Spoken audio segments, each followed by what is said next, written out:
Welcome to the Discover Your Potential podcast hosted by me, Alexis Nolan. In this podcast, I talk with people who have achieved their potential and share insights and advice for how to achieve your own. I share stories from diverse experiences and backgrounds with the hope that you can take these learnings and apply it for yourself. In this episode of Discover Your Potential, I'm joined by Alex Smith. Alex has extensive product management experience at roles from Rubicon to prebig.org to overseeing automated marketplaces and programmatic advertising solutions with Hulu and Disney. She's been a significant driver in advancements in the digital advertising space for years, and she's also highly passionate about content creation. She motivated me to get a camera and create my own YouTube channel, thus, getting to this podcast. She's been a mentor to many, including myself, and I am so excited to share her experience and advice on this podcast. So Alex, thank you for joining the podcast. Thank you so much for having me. I am so honored to be here. I want to give you the opportunity to share experience in your own words and let our viewers get to know a little bit more about you. Absolutely. So, like a lot of product leaders, I feel like I got to this point kind of in an unplanned fashion. I don't think that many people, maybe nowadays, but when I was going to college, not that many people were like, I want to be a product manager when I grew up. It was kind of something you fell into. So I went to college for math and philosophy, so a natural fit for product management. But I knew I wanted to either get a job in tech or in finance because that's kind of what I could do with my math degree.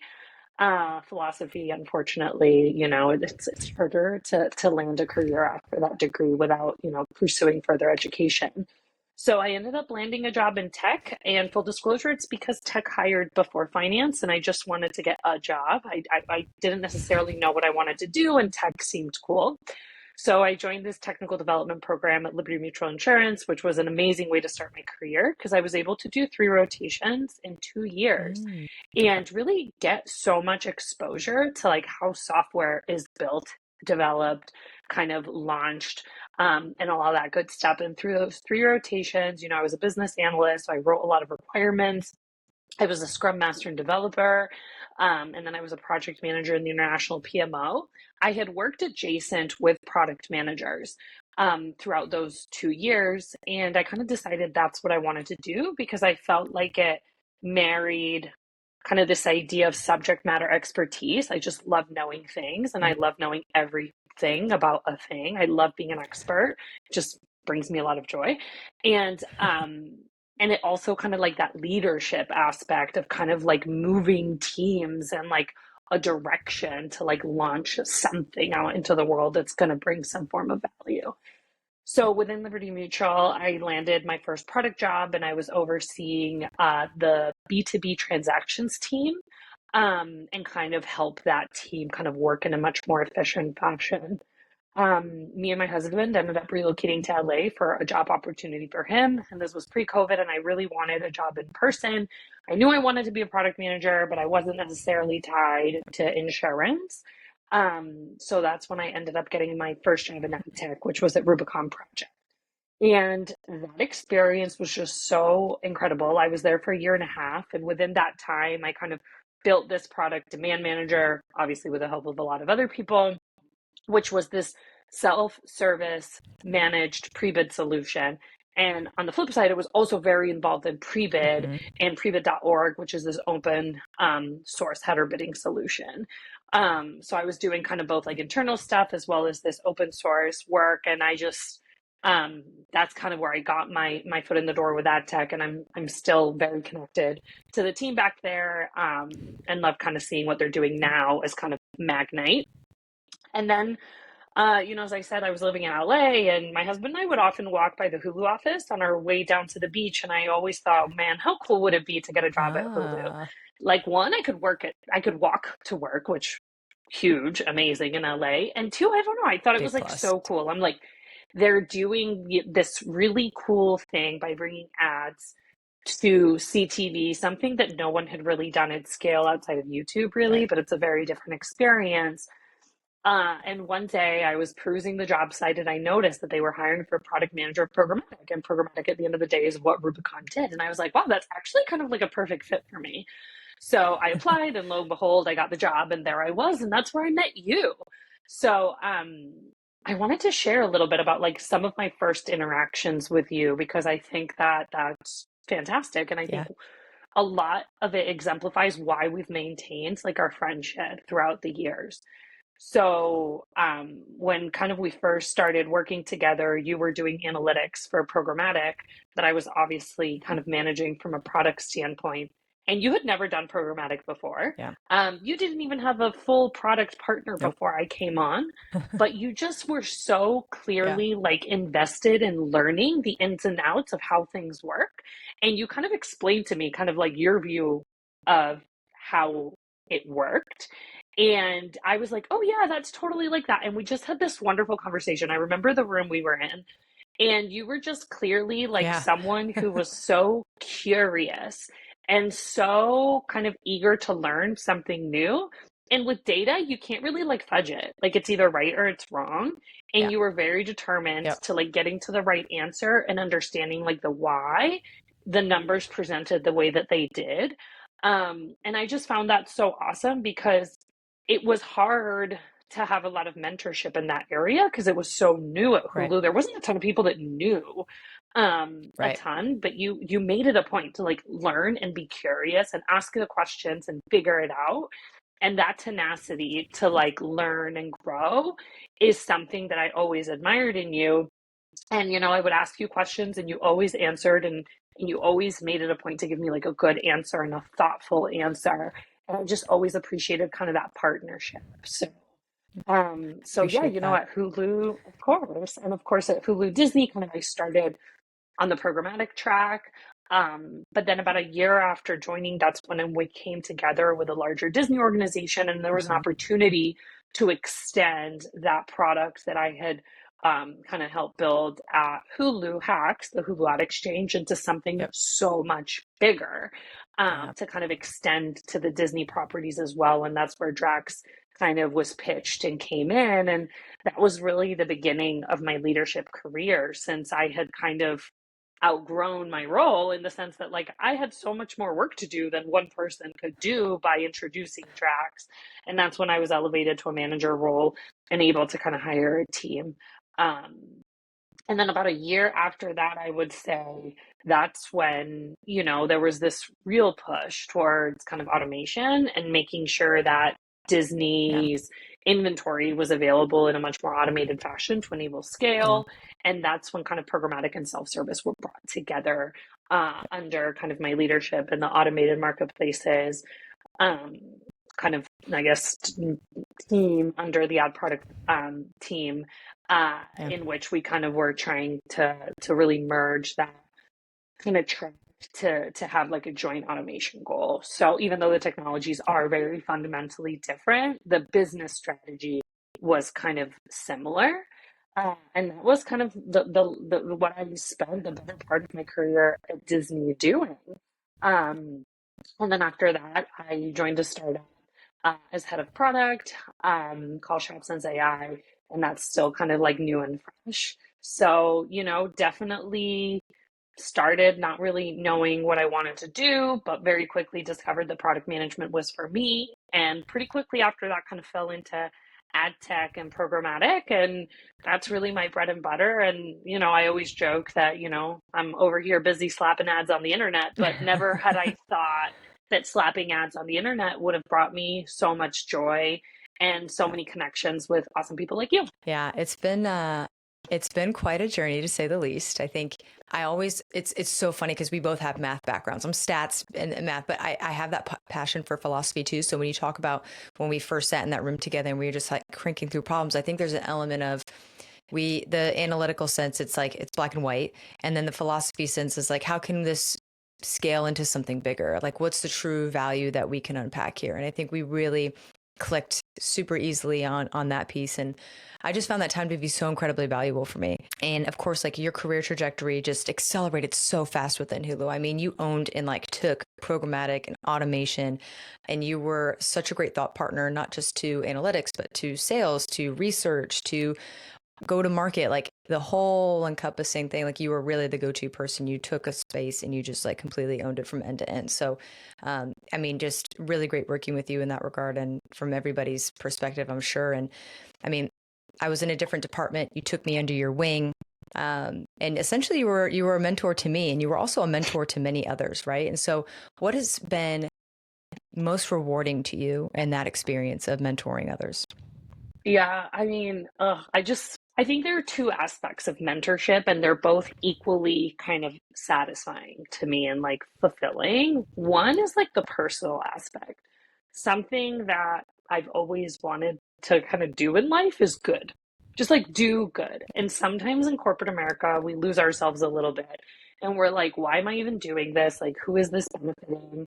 But at the end of the day, by mentoring others, you are helping that person and you are helping them advance in their career, which is therefore an increase in their pay, which is like their livelihood. You know what I mean? Yeah. So, from like a personal perspective, when you see someone like you, like many others that are invested, that they want to do good work, that they're curious, that they're really putting in the effort and they really try, then it's like personally so fulfilling to help those people kind of level up in their career.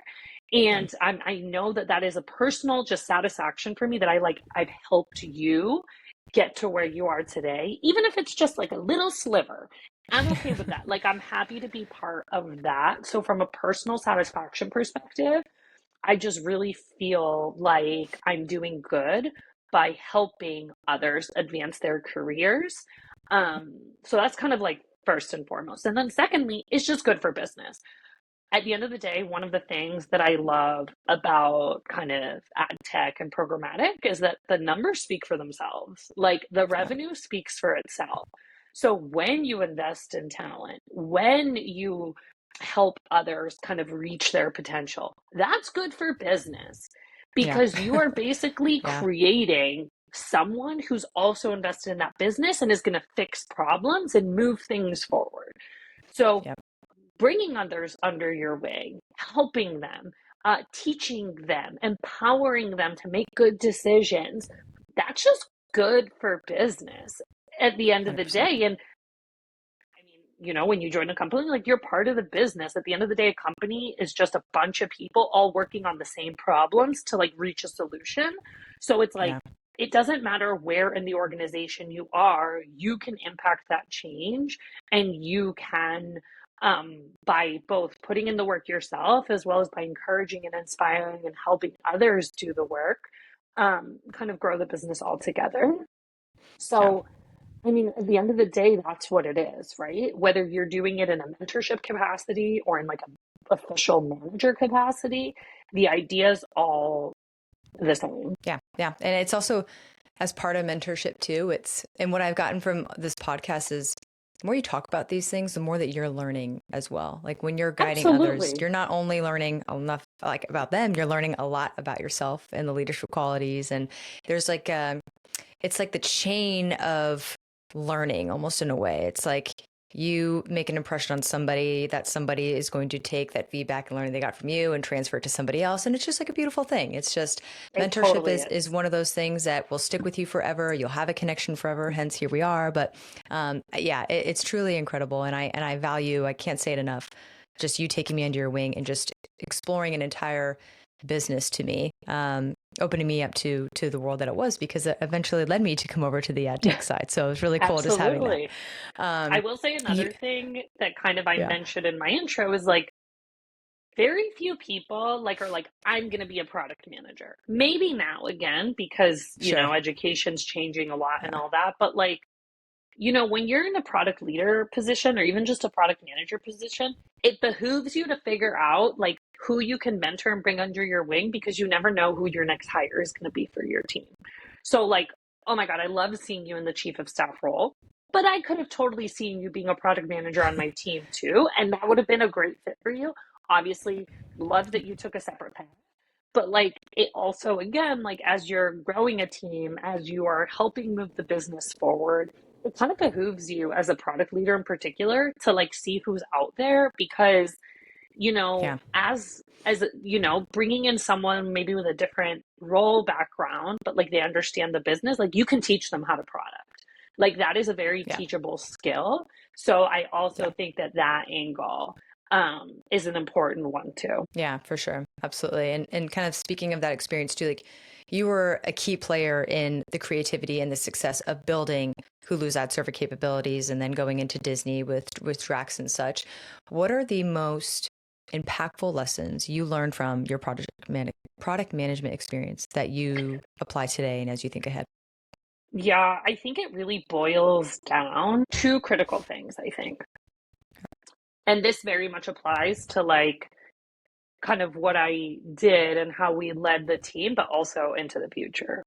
One is really leaning Okay. into the technical knowledge and the technical expertise and like Mm. leaning in with like your engineering counterparts on what it is that we're building and how it works. You don't need to be reading code. Like this has nothing to do with coding, but like understanding the architecture, general architecture of how things work, Yeah. is super important to have that in your back pocket. And like, I personally am a believer that to be an excellent product manager, you have to be a little bit technical. Like, you have to be willing to be Yeah. taught by Yeah. engineering how things work. Again, I'm not saying you need to learn how to code, but you kind of have to be open at least to like learning and hearing out engineering and really understanding how it is that they're building things. Um, Hmm. and on the flip side, you also have to have like this deep business acumen and Yeah. understanding of the needs of the business, sales, Hmm. marketing, operations teams of like how it is that they actually use your product, how they're selling your product, and what problems they have.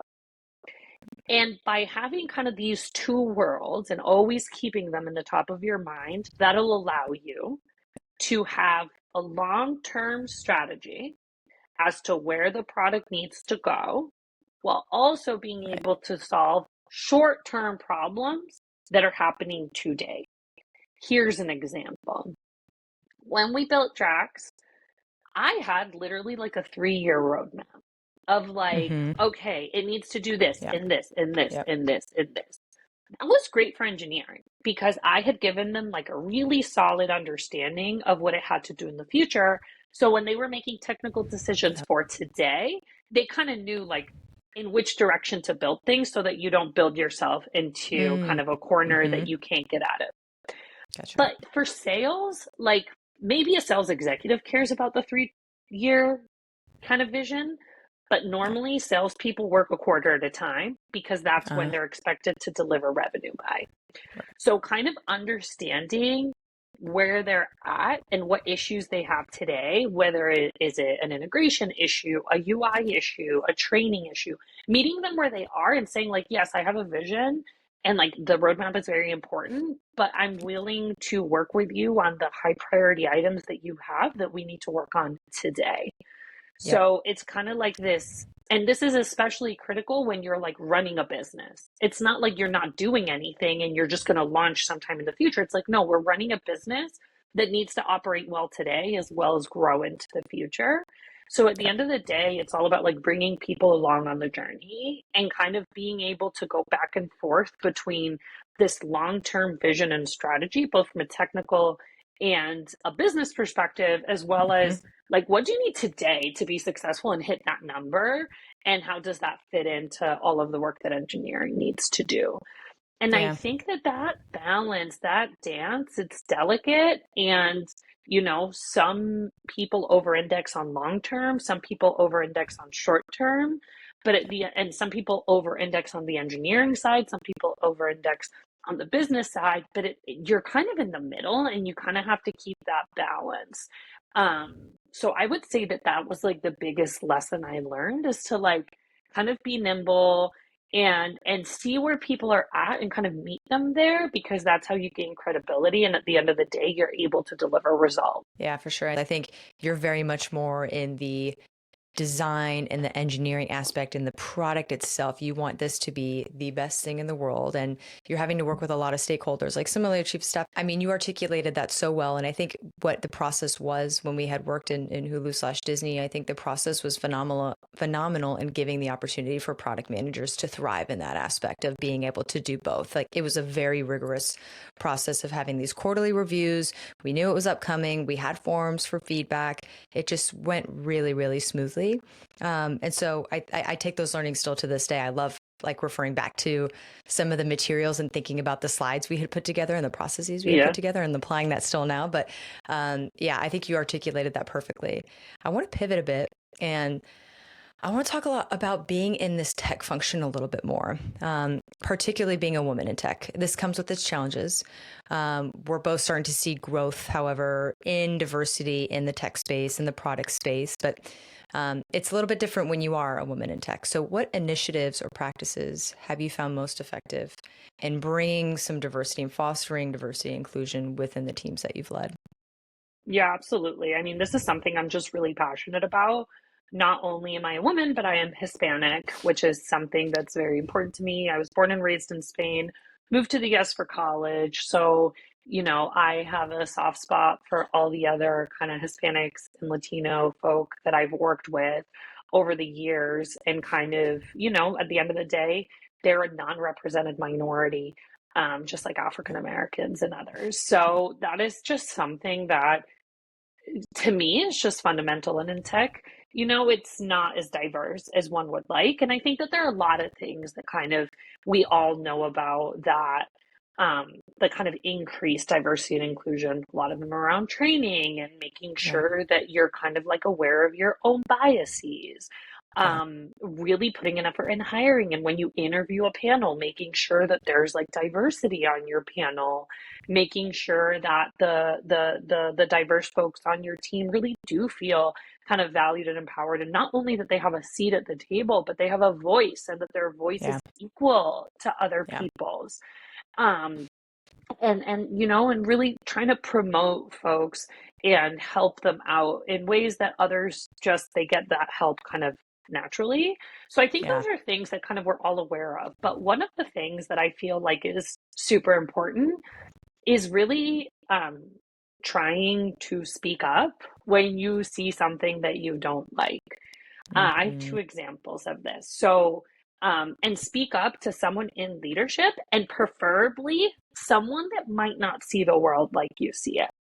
Hmm. So, for example, I had a really close, my manager, he and I were really close. He was a man. He is a man still. And, we always had a really close relationship. And I felt comfortable, which he created a space for me to feel comfortable sharing feedback with him that wasn't Mm-hmm. necessarily directly about him, but about things that I saw that I didn't necessarily like.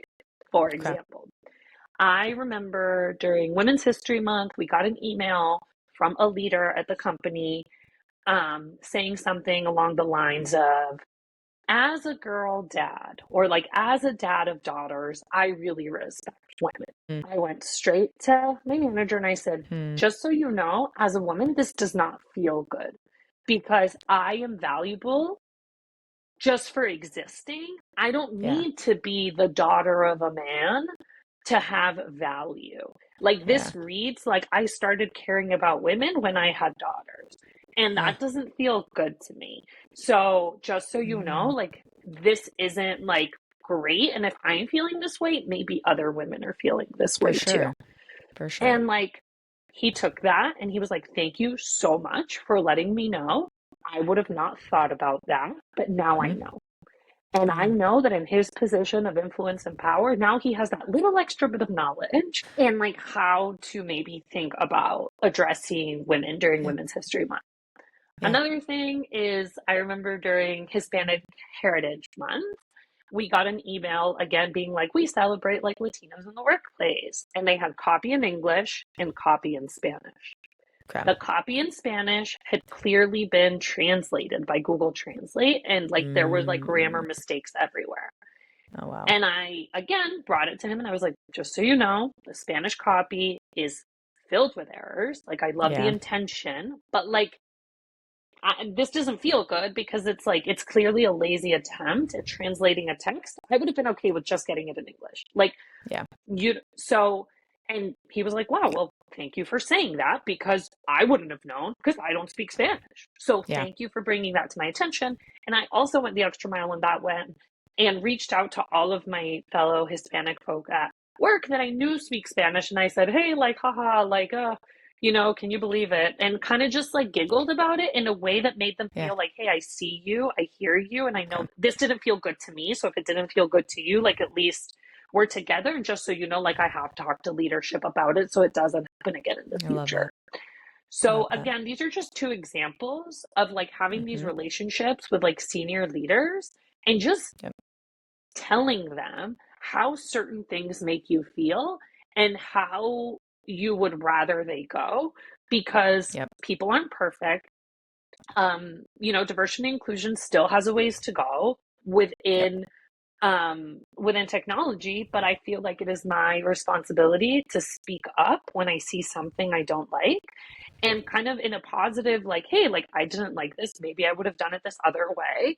And maybe Yeah. others are feeling some sort of way. And just being like proactive about these things, because again, like people aren't perfect, but if you share in a neutral tone, like how things are making you feel, then it's more likely to lead to change. And Yeah. again, like this is something that I feel like folks don't necessarily talk as much about. Like I think Yeah. Yeah. Yep. other diversity kind of principles are talked about often, but kind of just speaking up in a neutral tone to like someone that you have a safe relationship with and a safe space with, preferably again, leadership. Maybe it's a guy or someone who's like maybe not a non-represented minority so they can start Sure. understanding how things feel for us folk that are women or Yeah. Hispanic or whatever Yeah. whatever your flavor of Mm-hmm. not the norm is. So that's just something that, and I know it takes some bravery and the first time you do it, oh my god, it's so scary. Ripping a But again, band-aid. yes, it definitely Yeah. is scary when you do it at first, but for me I feel like it paid off and it really made me kind of like a better leader because I was advocating Yeah. for people that may not always get a voice. It's not only just a better leader. I mean, you're showing like actions speak louder than words, right? And so sitting in some forums about diversity and inclusion is one thing, but to, as a leader, just to be able to speak up and show to folks like, hey, this is just FYI. Like, again, like you said, I like that. Nobody's perfect. You go about it in such a great way. Like, nobody's perfect. I just want to bring this to your attention. And it just gives folks an opportunity to understand an underrepresented group. And you're just by doing that itself, you're creating a safer space for your team and your peers to also feel comfortable, like saying Absolutely. something, and And just it doesn't again, need to be anything crazy, just a casual dialogue. Yeah. yeah, if you feel like you belong, if you feel like you're heard, you're more likely to be a happy employee. And a happy employee is a productive employee who delivers results for the company. So, like, it's literally just good for business. Like, even if you just want to look at it from like a business perspective, it's good for business. But it's also just the right thing to do because we're all just human beings at the end of the day, and being kind to one another to me is kind of like table stakes. Yeah. Yeah. Table stakes for sure. Um, Yeah. I mean, add that to your booklet of things that, one, I admire about you, but two, just like your skill sets. You're just the type of person who's, one, you're a go-getter. But when you see an opportunity, you take advantage of doing something about it. What areas of your skill sets do you feel most confident in? Because I feel like you're a generally confident person. You're able to speak up. I feel like this has taken time to grow, but as you think about those skill sets that you have, what new skills or projects are you currently working on and developing? Yeah. So it's funny you say that because I have gotten that feedback before. Like you present as someone who is so confident. Yeah. And on the inside, I feel like I'm like, oh, did I say the right thing? Did I do the right thing? Like, do Yeah. people That's hate how it always me? Like, is. on the inside, by the way, like I'm like that. Okay, maybe Yeah. outwardly I present like confident and like I know what I'm talking about, but inside I'm like, ah. So I just want to put it out there that we all have some level Yeah. of imposter syndrome. And Yes. honestly, Yes. I do believe that questioning yourself is like a good thing. Like if you're overly confident, it normally means like something's off. So Yep. I do believe that like a healthy amount of skepticism in yourself is like good, just not crippling, obviously. Yeah. It's a great So reminder. yes, so just as an so things, you know, I do like to kind of highlight it and think about like what are the things that I feel like I'm actually good at, the things where I bring Mm, value to an organization. So I think I'm a good people leader. People like working for me. yep. That's probably because I listen, because I trust the people that I hire or lead to do the right thing. I'm always there to like bounce ideas, but at the end of the day, like I believe that the people I hired them because I believe in their ability to deliver the work. So I don't Yep. micromanage. Yep. And I create a safe space for like learning. You know, so I do think I bring that to the table, which is, you know, good. And like I create good morale. Like I'm a jokester. Like I love joking around and like Yeah. that normally leads to a more productive work environment where people like being on the team. Yeah. So For sure. that is something that I feel like I am good at. Obviously, always room to grow, but that is something that I do feel like I'm good at. I Yeah. also think that one of the areas that I'm good at is creating like good systems in order Mm, to get things done. So yeah. back to your point about like QBRs, you know, every quarter getting together and doing something, Yep. or every 2 weeks having a meeting where certain things happen, or Yeah. you know, just like creating systems where work gets delivered on a consistent basis, because then people come to expect it and there's less fire drills. I hate Yes. fire drills. I hate fire drills. Yes. One, at the end of the day, like I get stressed. I don't want to be stressed. So by creating repeatable systems, people kind of get used to what to expect and when, and that really moves away from the fire drill mentality. Yep. And generally, there are very few fire drills kind of on my team because, again, we have a system for things. People get used to the system, they know what to expect. If the system isn't working, we tweak it. But at the end of the day, predictable kind of outputs lead to no fire drills or reduced fire drills. So that is something that I take pride in. I think I'm good at that. And Yeah. then last but Without a not doubt. yeah. And then last but not least, I just love forming relationships with others throughout the organization. Just personally, I'm like a friendly human being and like getting to know people, but that tends to result in like positive results because when you have like a trusting relationship with folks, it just leads to better results at the end of the day. And as a product person, you have to lead through influence a lot of the time, not necessarily because you have the authority. So having solid relationships and building those relationships and genuinely caring about the people you work with and what the problems that they're struggling with and how you can help them, like that just helps. And that's something that Yeah. I'm just naturally good. I don't necessarily have to try it that. I just like am genuinely like I don't know, like I was that kid Yeah. that went to school to hang out with my friends, you know? Like I feel like similarly like Yeah. I'm just trying to hang out with my people, you know? So I a lot Yeah. of times work Yep. almost feels that way, you know? So so Yeah. those are the I things feel that that. I feel like I bring, but I'm always working on stuff. I'm always, you know, Yes. I know I'm not perfect. There are always things that I'm working on. So one of the things that I continue to work on is to talk less. I talk a lot and I know that. And I need to talk less and I need to listen more. I forget where I heard this, but it's like there's a reason you're born with 2 ears and one mouth. You Right. know, you got to Yeah. listen Yeah. more than talk.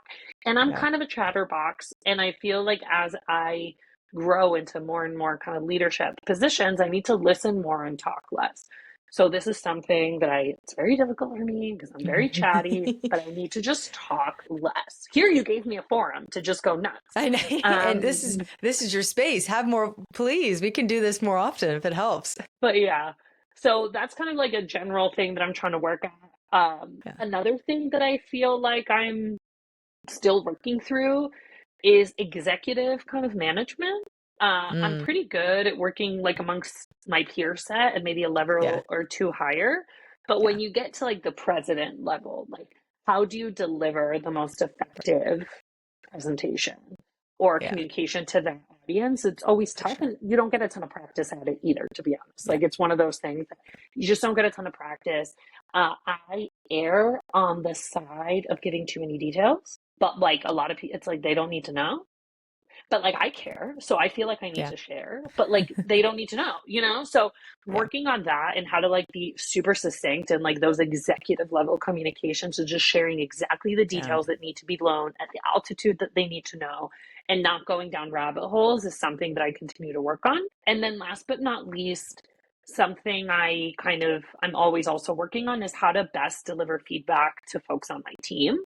Um, I I generally and just I always try to see like the good in people and like why people do the things that they do, but sometimes, I need to, I guess, get out of the mentality that giving feedback means I'm like mad at someone. It's like, no, Sure. like I'm trying to Sure. make you Yeah. better by Yeah. providing this feedback. I don't want it to seem like at the end of the day, like this is probably vain, but like I want people to like me. A Yeah. lot of us Yeah. are like that. Like we want We're all, to yep. be liked. Yep. So, kind of getting better at just delivering feedback in a way that, I'm not that I don't know that yeah, moving away from like I have to be liked all the time to just I Yeah. need to deliver results and like business results. So that's something that I'm always kind of working on, and how to best deliver the feedback in a way that's like effective at the end of the Yep. day is something I think about a lot because I take the responsibility of leading people very seriously. Yeah. So Yeah. those are just things that kind of come to mind now that I'm working on, but Yeah. trust me, there's always something.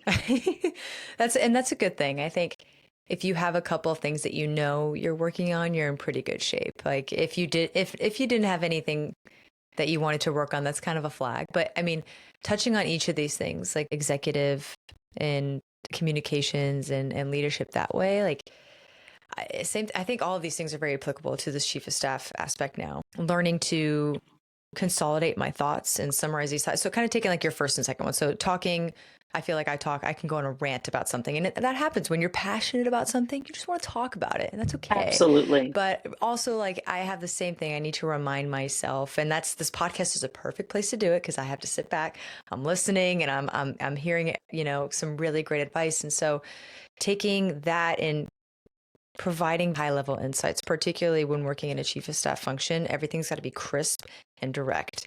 I feel that sense of imposter syndrome all the time. I'm like, am I too young to be like working here? No, Like, don't, yes. I'm Like too undermining my young and abilities. Yeah, yes. exactly. And so working with them, you have to be very crisp, summarizing things as much as you can. And it's very, very intimidating. And so I resonate so strongly with that and the sense of that imposter syndrome. And then, yeah, too, just making the message very clear, very concise, and trying to build confidence along the way. Because, like you said, there's usually not a lot of practice with it. You're kind of just like thrown in. Sometimes it's just a project you have to work on, and you have to send it up to like a C-suite, and you've never sent an email to a C-suite before. It's very intimidating, but I think just kind of building that confidence with yourself of you're here for a reason. You're in this position. You've got the skill sets that somebody's seeking you to own this thing, to own this communication. It's just a solid reminder because I too feel that sense of, am I talking too much? Two, am I in the right job? Like three, am I just blabbling on about something they don't care about?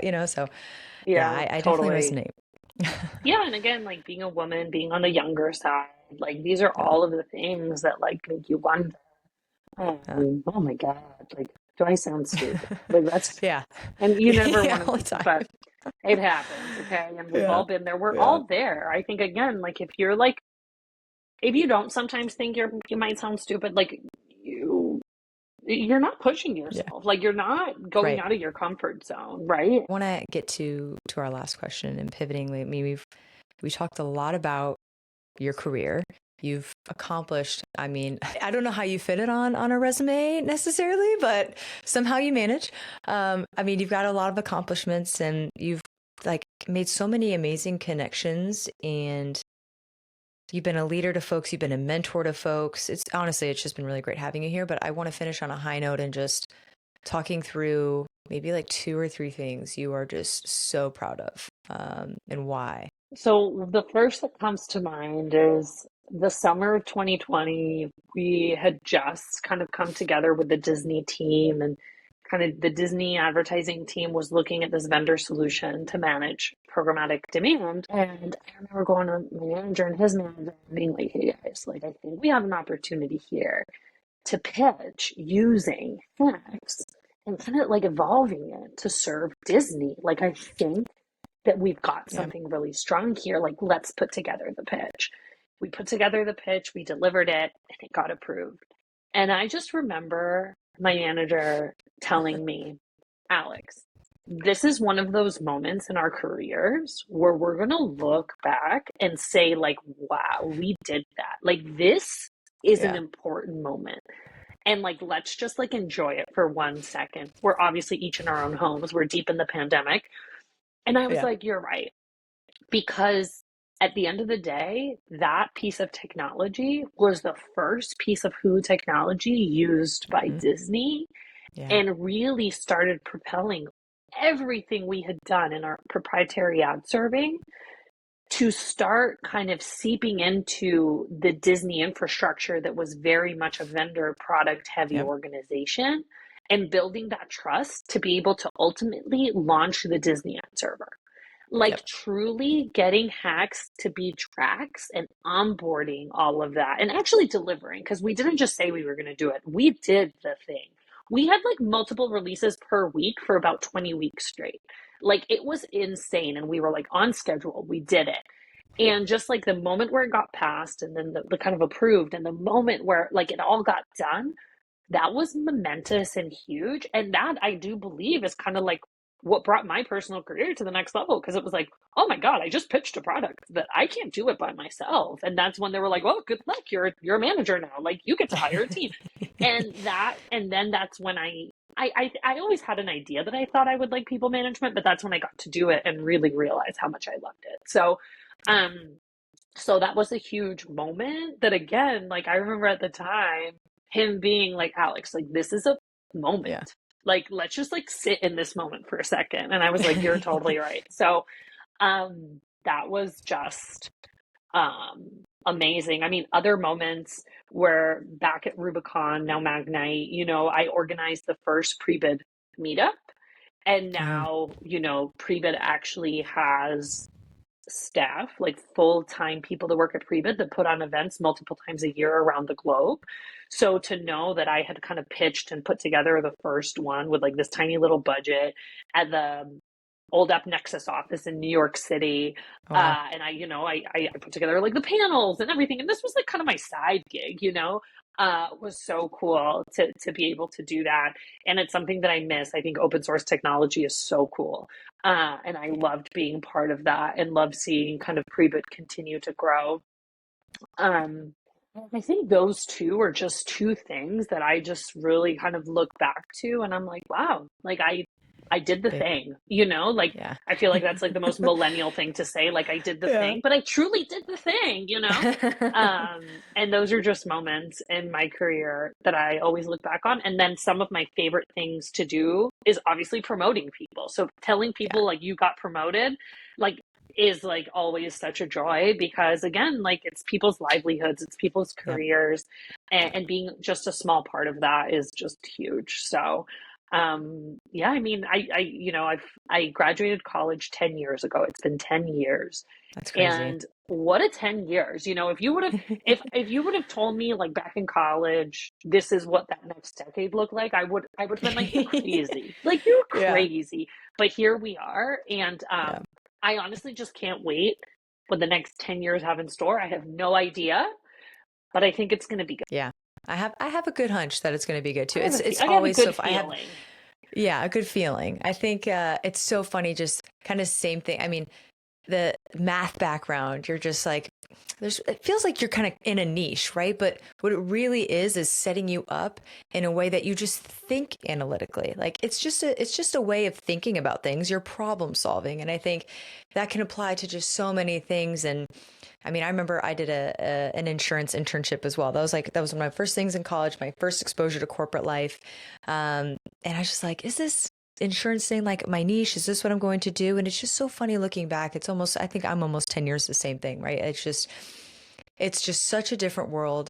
It's so crazy, the different ping ponging around that you can do and the trajectory of your career. It's awesome just to sit down and talk with you and talk to somebody and just recapping their journey, because I get value in your advice. I know people and listeners get value from your advice, and you also get value just by sharing your experience too. So it's just, I love these conversations. I love hearing about your journey. I just want to thank you so much for coming on here and just always being up for anything. Like whenever we talk, it always just feels like, yeah, I'm game. Yeah, happy to help. Yeah, I'm sure. always down. I'm Yeah, down to yeah. clown, as I like to say. And going back to like the career, like this is a Sheryl Sandberg quote, like Yeah. careers aren't ladders, they're jungle gyms. So you just Mm, never know you kind of just have to think about ideally what you would like to do next and kind of the general direction you're going in.